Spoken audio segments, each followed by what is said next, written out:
Hello friends, आप Mukesh Goyal. I hope कि आप सारे बहुत अच्छे हैं। फ्रेंड्स, आज की वीडियो में हम बात करेंगे टीचिंग एप्टीट्यूड की, जो आपकी यूनिट है, रिसर्च एप्टीट्यूड की यूनिट है, और हायर एजुकेशन की जो यूनिट है यूजीसी नेट पेपर 1 में। वो थोड़ी बहुत कंफ्यूजिंग सी यूनिट है, और आपको ये यूनिट नहीं आती है तो पूरे पेपर में बहुत परेशानी हो जाती है। ऐसे तो सारी यूनिट उसके लिए इंपॉर्टेंट है, पेपर 1 के लिए 10 की 10, लेकिन ये थोड़ा सा बड़ा कंसेप्ट, बड़ा बहुत अच्छा कंसेप्ट लगता है सब में, तो बात करेंगे। और इनके बारे में, 3 यूनिट के बारे में बात करेंगे, कैसे और कहाँ आप फोकस रखें। ठीक है। इससे पहले मैं आपको एक बात बता दूं कि जो अपना कल लाइव आए थे आप 9:15 बजे, है ना, 9:15 PM पे, तो कुछ टेक्निकल इश्यू आ गया था। उसकी वजह से आप कंप्लीट नहीं कर पाए थे। जो आप 5 क्वेश्चन करते हैं वो नहीं कर पाए थे, 3 क्वेश्चन ही कर पाए थे, कुछ टेक्निकल इश्यू की वजह से रुक गया था। तो इसके लिए सॉरी। ठीक है, कोई बात नहीं, फिर कर लेंगे आप। चलो, आज हम बात करते हैं कि यूजीसी नेट पेपर 1 में जो 3 यूनिट है, टोटल तो 10 यूनिट है, लेकिन हम जो इस वीडियो में बात करने जा रहे हैं वो 3 यूनिट के बारे में, टीचिंग एप्टीट्यूड, रिसर्च एप्टीट्यूड और हायर एजुकेशन, जो बहुत इंपॉर्टेंट है और यहाँ पे क्या आपको फोकस करना है। ठीक है। सबसे पहले तो मैं आपको यूजीसी नेट पेपर 1 के बारे में एक बात बता दूं कि आप थ्योरी के साथ साथ क्वेश्चन प्रैक्टिस पे भी थोड़ा फोकस रखें और रिवीजन पे फोकस रखें तो बहुत अच्छा होगा। ठीक है ना, मेरी बात समझ में आ रही है? तो चित्त को शांत करके इन 3 यूनिट्स के बारे में हम बात करते हैं। तो सबसे पहले हम बात करते हैं टीचिंग एप्टीट्यूड के बारे में। ठीक है। देखो, ये शब्द है ना, ये एप्टीट्यूड शब्द है, नॉट एटीट्यूड। इस शब्दों को गौर रखना है। टीचिंग का एप्टीट्यूड है, एटीट्यूड नहीं है, पहली बात तो। और जहां एप्टीट्यूड आता है ना, वहाँ एप्टीट्यूड लगाना होता है, मेंटल एबिलिटी को बहुत यूज करना होता है, कहाँ किसी काम को करने की क्षमता को बढ़ाना पड़ता है। तो यहाँ पे जो ये यूनिट है ना, यहाँ कहाँ ज्यादा फोकस करना है, या कहाँ आपको कंफ्यूजन पैदा होती है, और कहाँ आपको क्वेश्चन पे अटेम्प्ट करने के लिए ज्यादा एक तरह से प्रेशराइज होना पड़ता है कि यार ये क्या चीज है। एक्चुअली में पूरे के पूरे इस जो यूनिट है ना, टीचिंग एप्टीट्यूड, इसमें आपको लगेगा कि कोई भी जो ऑप्शन है वो गलत नहीं है। बहुत सारे, जैसे 5 या 6 क्वेश्चन आएंगे ना, तो 2-3 क्वेश्चन में ऐसा लगेगा यार इनमें तो ऑप्शन सारे ही ठीक लगते हैं, है ना। तो यहाँ पे एक एलिमिनेशन मेथड काम करना पड़ेगा आपको। एक ऐसा ऑप्शन तो पक्का होगा जो बिल्कुल नहीं हो सकता, एक ऐसा होता है, और वो लगभग सब में होता है। यहाँ भी एक रीजनिंग लगाई होती है। ठीक है ना, मेरी बात समझ रहे हो? वो ऑप्शन सब में हो जाएगा एक के अलावा। तो ये एलिमिनेशन मेथड से हम काम कर सकते हैं।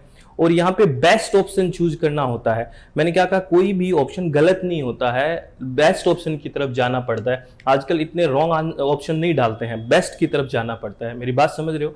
तो अगर हम टीचिंग एप्टीट्यूड की जो आपकी यूनिट है, अगर इसमें बात करें ना, तो जो सबसे अच्छे टॉपिक हैं जहां से क्वेश्चन उठाए जाते हैं हर बार, तो बात करें, एक है लेवल ऑफ टीचिंग का, जो यहां से क्वेश्चन उठाए जाता है। इसको किसी भी तरह मोल्ड करके क्वेश्चन उठा लिए जाते हैं। मेमोरी, अंडरस्टैंडिंग और रिफ्लेक्टिव जो लेवल होता है टीचिंग का, ठीक है, सबसे बेसिक मेमोरी, फिर अंडरस्टैंडिंग और फिर रिफ्लेक्टिव होता है। तो यहाँ पे कौन सा टीचर सेंट्रिक है, कौन सा स्टूडेंट सेंट्रिक है, कहाँ पे ज्यादा फोकस टीचर का रहता है, कहाँ पे स्टूडेंट का, कहाँ पे बहुत अच्छे से मिलके काम करते हैं, ये सारे कंसेप्ट से क्वेश्चन है ना, यूजीसी पूछ चुकी है और बार बार पूछती है। ठीक है ना, मेरी बात समझ रहे हो? तो एक तो इस टॉपिक पे बहुत अच्छे से आपको ध्यान रखना है।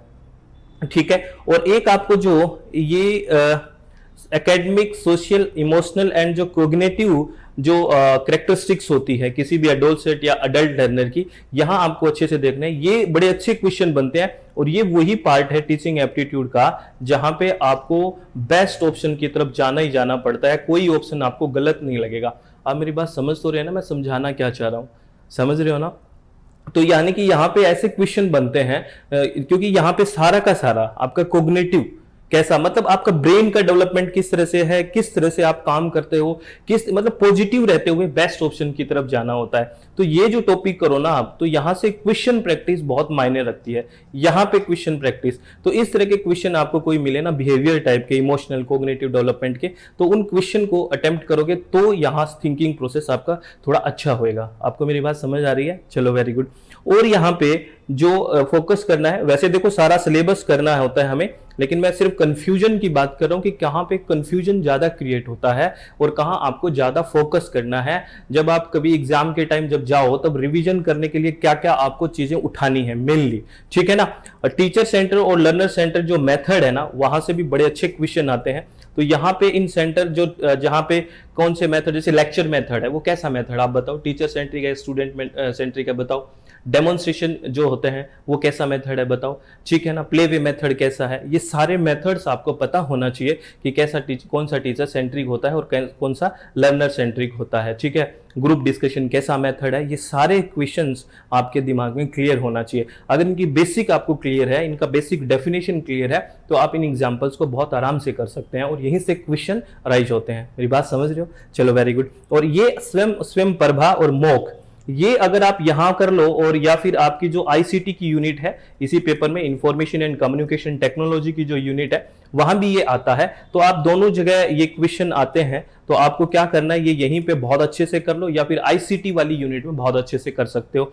स्वयं क्या है, स्वयं की फुल फॉर्म क्या है, क्या क्या प्रोवाइड कराता है, स्वयं प्रभा क्या है, इसका एम क्या है, क्या प्रोवाइड कराता है, मॉक क्या है, मॉक क्यों लाया गया है, ये सारी बेसिक चीजें आपसे पूछी जाती है, ठीक है। मैं सिर्फ आपको ये बताना चाह रहा हूं फ्रेंड्स इस वीडियो में कि हमें कहां पे फोकस करना होता है और कैसे चीजों को फोकस करके पढ़ना होता है, समझ रहे हो? चलो वेरी गुड। और हमें इस यूनिट में अगर फोकस करना हो तो इवैल्यूएशन जो मेथड होता है या इवैल्यूएशन सिस्टम होता है, जो मूल्यांकन की पद्धति होती है, यहां से आप ये मान लो हर बार क्वेश्चन पूछा जाता है, ठीक है ना। तो यहां पे आपको क्या करना है, 4-5 मेथड हैं, उनको बहुत अच्छे से क्लियर करना है। फॉर्मेटिव इवैल्यूएशन क्या होता है, समेटिव इवैल्यूएशन क्या होता है, ठीक है ना, इप्सेटिव इवैल्यूएशन क्या होता है, क्राइटेरिया रेफरेंस्ड इवैल्यूएशन क्या होता है, नॉर्म रेफरेंस्ड इवैल्यूएशन क्या होता है। अगर इन बातों को हम, और चॉइस बेस्ड क्रेडिट सिस्टम क्या है, अगर यहां से हम कर लेते हैं ना ये चीजें, तो ये आपको बहुत अच्छे से समझ में आ जाएगा, ठीक है। मेरी बात समझ लो, ये 2 क्वेश्चन भी पूछे जाते हैं। देखो पूरी टीचिंग एप्टीट्यूड से अगर से 5 से 6 क्वेश्चन पूछे जाते हैं ना, तो 2 क्वेश्चन कभी इस इतने से टॉपिक से पूछ लिए जाते हैं। तो आप बहुत छोटी छोटी चीजों को मतलब पकड़ने की कोशिश करोगे तो वहां कंफ्यूजन हो जाता है। लेकिन हमें पहले कहां फोकस करना चाहिए आप बताओ, जहां से क्वेश्चन अराइज अच्छे से होते हो, जहां क्वेश्चन आते हो, अगर वहां से पहले देखो क्या ध्येय है, हमें एग्जाम क्लियर करना है, ठीक है, बात अच्छी है, एग्जाम क्लियर करना है, वो ध्येय अगर है तो पहले हमें वहां फोकस करना चाहिए जहां से क्वेश्चन अराइज होता है, ठीक है। मैं ये नहीं कह रहा कि वहां से रटना चाहिए, रटना नहीं हो, रट के तो आप कुछ कर ही नहीं सकते, क्योंकि इस यूनिट का नाम भी टीचिंग एप्टीट्यूड है और एप्टीट्यूड में रटा नहीं जाता, बिल्कुल समझा जाता है। मेरी बात समझ रहे हो ना? तो यहाँ पे आपको इस यूनिट में जो मैंने बात करी है वहां ज्यादा फोकस करना है। टॉपिक सारे पढ़ने हैं, सारे पढ़ते हैं अपन, ठीक है, लेकिन ज्यादा फोकस करना है, ठीक है ना। चलो वेरी गुड, आगे बात करें। और इसके एमसीक्यूज आपको बहुत अच्छे से करने होते हैं। अच्छे से जब आप क्वेश्चन करते हैं ना, आप नंबर ऑफ क्वेश्चंस पे ध्यान मत दें, मैं बार बार कहता हूं, आप क्वेश्चन की क्वालिटी पे ध्यान दें। आप ये देखें 4 ऑप्शन समझ में आ रहे हैं कि नहीं आ रहे, तब बात बनती है, ठीक है। एक यूनिट आपको पता है रिसर्च एप्टीट्यूड है, यहां भी एप्टीट्यूड है और ये भी बहुत इंपॉर्टेंट यूनिट है, ठीक है, बहुत इंपॉर्टेंट यूनिट है। और यहां पे मेनली कहां पे फोकस करना होता है, सबसे पहले आपको रिसर्च का मतलब पता होना चाहिए कि रिसर्च वास्तव में होती क्या है, ठीक है। इस कई लोग इन्वेंशन, इनोवेशन, डिस्कवरी, रिसर्च ये शब्दों को मिला देते हैं कि पता नहीं क्या है इन रिसर्च, वास्तव में रिसर्च होती क्या है। इस बात को अगर बेस पकड़ना चाहिए पहले, उसके बाद पढ़ना शुरू करना चाहिए, उसके बाद आपको समझ में आएगा। इसीलिए इसको देखो सबसे पहले ही आपके टॉपिक में लगाया कि मीनिंग तो पढ़ लो पहले, ठीक है ना। उसके बाद हमें positivism and post positivistic approach की तरफ जाना होता है, ठीक है ना। यहां पे क्वालिटेटिव कौन सी है, क्वांटिटेटिव कौन सी है, ये क्वेश्चन बहुत अच्छा बनता है, ठीक है ना। क्वालिटेटिव रिसर्च कौन सी है और क्वांटिटेटिव कौन सी है, या फिर आप में ये पूछ ले कि पॉजिटिविज्म और पोस्ट पॉजिटिविस्टिक अप्रोच में कौन सी क्वालिटेटिव अप्रोच है, कौन सी क्वांटिटेटिव अप्रोच है। ये सारे मैं आपको क्वेश्चन अराइज करवा रहा हूं, आप कमेंट बॉक्स में मुझे रिप्लाई कर सकते हैं अगर आपको ठीक लगे तो। मेरी बात समझ रहे हो? आपको क्या पता है इन चीजों का, ये चीजें बहुत जरूरी है, ठीक है ना। कौन सा एकदम साइंटिफिक मेथड पे रहता है, कौन सा ऑब्जेक्टिविटी पे है, कौन सा सब्जेक्टिविटी पे है, positivism and post positivistic approach की बात कर रहा हूं। तो ये सारी चीजें आपको पता होनी चाहिए, तो ये बहुत इंपॉर्टेंट है, इसका मीनिंग और इसके बाद ये चीज, ठीक है ना, समझ में आ गया। और मेथड्स ऑफ रिसर्च आपको पता ही है, मेथड्स ऑफ रिसर्च भी यहां से 2 क्वेश्चन आराम से आ सकते हैं और कई बार 3 भी क्वेश्चन आ जाते हैं, ठीक है ना। अगर टोटल यूनिट में 5 से 6 क्वेश्चन आते हैं तो 2 से 3 क्वेश्चन यहां से आने की बहुत ज्यादा संभावना रहती है। 2 क्वेश्चन तो लगभग आते ही आते हैं फ्रेंड्स, ठीक है। तो यहाँ पे बहुत सारी रिसर्च के टाइप है। एक्सपेरिमेंटल रिसर्च कौन सी होती है, इसमें कुछ हिडन जो आपको याद रखनी है। क्वासी एक्सपेरिमेंटल रिसर्च कौन सी होती है, क्वालिटेटिव रिसर्च कौन सी है, क्वांटिटेटिव रिसर्च कौन सी है, फंडामेंटल रिसर्च कौन सी है, अप्लाइड रिसर्च कौन सी है, एक्शन रिसर्च कौन सी है, और एक्स पोस्ट फैक्टो रिसर्च क्या है, हिस्टोरिकल रिसर्च क्या है, ये प्राइमरी रिसर्च कौन सी होती है, सेकेंडरी रिसर्च कौन सी होती है, ये सारी रिसर्च आपको पता होनी चाहिए। कैजुअल रिसर्च में क्या होता है, मेरी बात समझ रहे हो ना। तो ये बहुत सारी रिसर्च होती है ना, मेथड्स होते हैं रिसर्च के। वहां पे आपको जब तक आपका बेस क्लियर नहीं होगा, कि पहले बेस कहां से क्लियर करना शुरू करोगे, रिसर्च क्या होती है, फिर बेस क्लियर करोगे क्वालिटेटिव और क्वांटिटेटिव रिसर्च क्या होती है, ठीक है ना। हाइपोथेसिस कहां कहां काम आती है, हाइपोथेसिस होना जरूरी होती है कि नहीं होती, ये सारी चीजें अगर एक स्टेप बाय चलोगे ना, तो पूरी रिसर्च आपको अच्छे से समझ में आ जाएगी। आप मेरी बात समझ रहे हो मैं क्या कहना चाह रहा हूं। आप है ना वैसे टॉपिक को रटने की कोशिश मत करा करो, आप लिंक बनाने की कोशिश किया करो। अगर जब लिंक बन जाएगा ना, तब कोई इश्यू ही नहीं है, फिर तो आपको सारी चीजें समझ में आ जाएगी, ठीक है ना। जैसे स्टेप्स ऑफ रिसर्च है, अगर आप बात करो ना इसको कैसे पढ़ें, तो सबसे पहले मीनिंग पढ़ने के बाद आपको स्टेप्स ऑफ रिसर्च पढ़ना चाहिए, ठीक है ना। ये स्टेप होते हैं, फिर स्टेप को डिस्क्राइब करना चाहिए, ये होता है सही तरीका पढ़ने का।